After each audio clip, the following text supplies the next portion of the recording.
I want to address age bias. Okay, I'm gonna hopefully do a good job of this. I have about 16 years experience, and the organizations on my roster is significant. I'm not tooting my own horn, but I am a little bit. I'm at an event. Everybody's introductions include their background and their experience, and I learn after a couple dozen intros that I likely have the most experience in digital in the room. Doesn't make me the best or the smartest, it makes me the most experienced. The kicker I found when being asked to share your advice is it's up to them whether they want to action it or not. So someone who specializes in social media asked me how they could narrow their service offering because everyone is on social. So I suggested to focus on a specific niche since most all their experience was with startups. So focus there. Stay where you are specialized for the time being and where you know you can get the business. You will network, you will expand your portfolio, and you will grow. The number of clients and the size of the organizations will naturally, like organically increase. They disagreed. They persisted that their next steps should be a global brand with five-figure headcount. In fact, they had mentioned they had pitched Phillips a few times and had not gotten anywhere with it. So what they were really asking me is, how can I win Phillips immediately? And the tough answer for them to hear is right now you can't.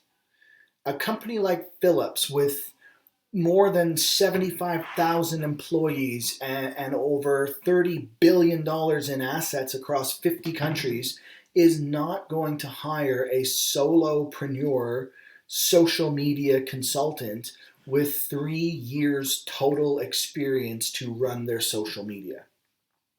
A company like Philips will go to RFP.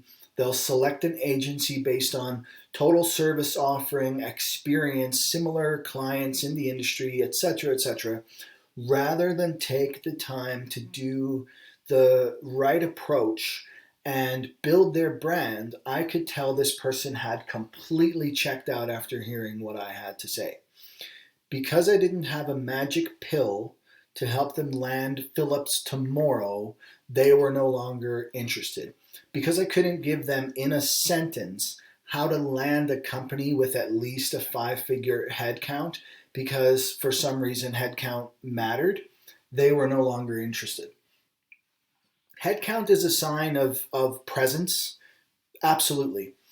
But there are companies like Shopify, for example, with 5% of Philips' headcount, putting up more than half of Philips' annual revenue. You can't let a skewed metric like headcount determine your direction for growth. But again, you can ask anyone for business advice or any other kind of advice, financial, diet, lifestyle, whatever. The end result is on you to take it for what it's worth and decide if you wish to action it. I had the privilege of meeting Colin Powell and take his advice on receiving advice was that you should solicit open and honest advice and opinions from others, even if it's something you won't want to hear. Carefully weigh it out and then go with your gut instinct anyway. So, as someone often asked for their take on projects, campaigns, websites, businesses, whether you action my advice or not, I won't let it bother me, and you shouldn't let it bother you. At this very same event, I end up speaking with a 19-year-old. Okay, I've almost been in business as long as he's been alive. This guy tells me he launched a new program helping people get online. And you may be thinking, I know I was thinking, It's 2019. Most people must know how to get online. Not the case. In his first 6 weeks, his program made $700,000 revenue. He was now scaling his business and increasing his daily spend in his online campaigns, and I am sitting there listening intently to a 19-year-old. Why? Because I have not made $700,000 in my last 6 weeks. So put your ego aside. Am I twice his age? Absolutely. Have I spent more money online than he has? Believe it, 100 times over. Have I managed more people than he has? I'm not sure he's ever managed anybody. None of that matters in the moment in this conversation. We were talking about how to successfully scale an online business, a website, a funnel, ad campaigns. And this guy is absolutely worth listening to. The age bias of old is long gone, mostly, fortunately.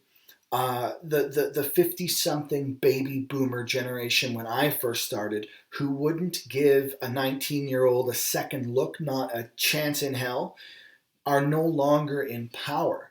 The average age at many successful companies is getting younger and younger. And don't take my word for it, look it up, because I did. The average age at Google is under 30. The average age at Facebook was under 28. Yahoo was like under 27. Why? Because today's youth have a device tethered to their hand. Any parent out there can attest. They are the user base. They are the user experience. And who better to tell you what features an app should have than someone who's using it 15 hours a day?